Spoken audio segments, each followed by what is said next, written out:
आपने दिमाग में माफिया के नाम पर विकास दुबे, मुख्तार अंसारी, अतीक अहमद का ख्याल आता होगा, लेकिन उनसे भी खतरनाक है इंडिया की ये 5 सबसे खूबसूरत लेडी डॉन। एक तो खुलेआम खादी और खाकी को दोनों को धमकी देती है, तो दूसरी जेल में ही बन गई। नंबर 5, रेखा मीणा। 20 साल की रेखा मीणा करौली जिले के टोडा भीम स्थित नागाला गांव की रहने वाली है और उसकी मां का निधन हो चुका है और पिता मजदूरी करते हैं। जनवरी 2020 में रेखा मीणा तब सुर्खियों में आई थी जब उसने हिस्ट्री शीटर पप्पू लाल मोड़ा को जान से मारने की धमकी दे दी थी। तब धमकी देने का वीडियो सोशल मीडिया पर वायरल हुआ था। रेखा ने अपने सोशल मीडिया अकाउंट पर लाइव टेलीकास्ट करते हुए हिस्ट्री शीटर को खुलेआम धमकी दी थी और गाली गलौज भी की थी। यह वीडियो वायरल होने के बाद पुलिस ने रेखा को गिरफ्तार किया था। उसी दिन से रेखा करौली की लेडी डॉन नाम से जानी जाने लगी। बताया जाता है कि रेखा मीणा का बॉयफ्रेंड अनुराग मीणा आदतन बदमाश है। पप्पू लाल मीणा उस बॉयफ्रेंड का दुश्मन है। ऐसे में रेखा अपने प्रेमी का साथ देते हुए पप्पू को लड़ाई की खुलेआम चेतावनी देती है। सोशल मीडिया पर खुलेआम गालियां देती है। विरोधी गैंग के साथ पुलिस को भी गालियां देते हुए ललकारती है। नंबर 4, पूजा पाठक।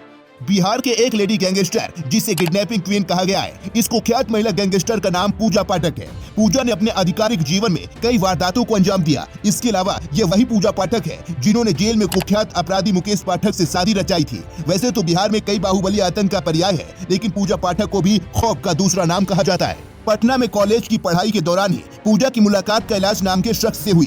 कैलाश से दोस्ती होने के बाद पूजा अपराध के धंधे में उतर आई। साल 2013 में पूजा ने अपने साथियों के साथ 2 लोगों का अपहरण किया और यहीं से उसका नाम अखबार की सुर्खियों में दर्ज हो गया। साल 2013 में किए गए इस अपहरण में पूजा ने नीरज कुमार नाम के व्यक्ति को फिरौती की रकम लेने के बाद छोड़ा था और गायब हो गई थी। इसके बाद तो पूजा को बिहार में लेडी डॉन के नाम से जाना जाने लगा, जिसके बाद पूजा जेल गई, जहां उसकी मुलाकात प्रदेश के कुख्यात गैंगस्टर मुकेश पाठक से हुई। जेल में दोनों को प्यार हो गया, जिसके बाद 14 अक्टूबर 2013 को दोनों ने शादी कर ली। जेल में ही पूजा प्रेग्नेंट हो गई। उसके बाद पूजा ने एक बेटी को जन्म दिया। इस समय पूजा पर अलग अलग थानों में हत्या, अपहरण, रंगदारी, लूट सहित करीब 2 दर्जन मामले दर्ज हैं।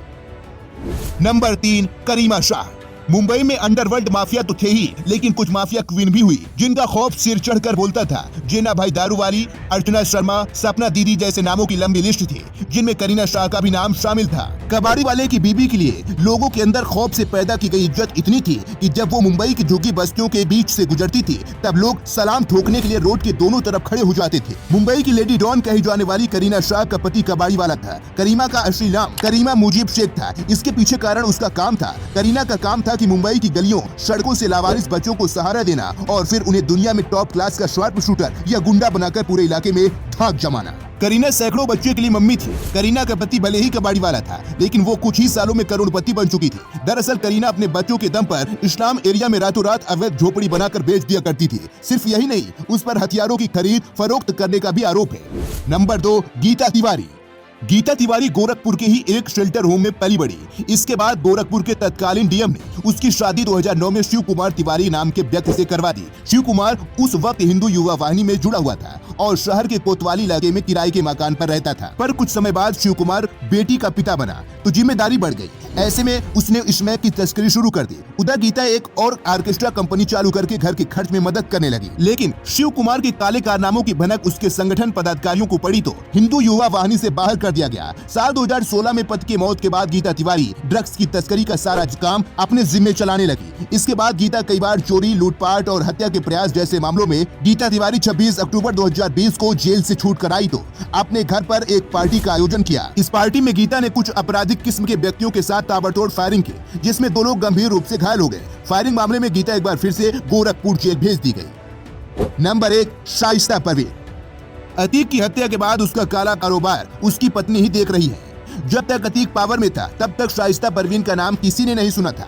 शाइस्ता घर संभालती थी, परिवार देखती थी, 5 बेटे और पति की जिम्मेदारी उन पर थी। लेकिन अतीक के जाते ही शाइस्ता बिल्कुल लेडी डॉन स्टाइल में काम कर रही है। वो अंडरग्राउंड है, लेकिन पता चला है कि पैसों के लेन देन और अतीक की प्रॉपर्टी के सारे काम शाइस्ता अतीक से भी बेहतर तरीके से निभा रही है। फिलहाल शाइस्ता की तलाश पूरे यूपी पुलिस कर रही है। उसके ऊपर 75,000 का इनाम भी रखा गया है।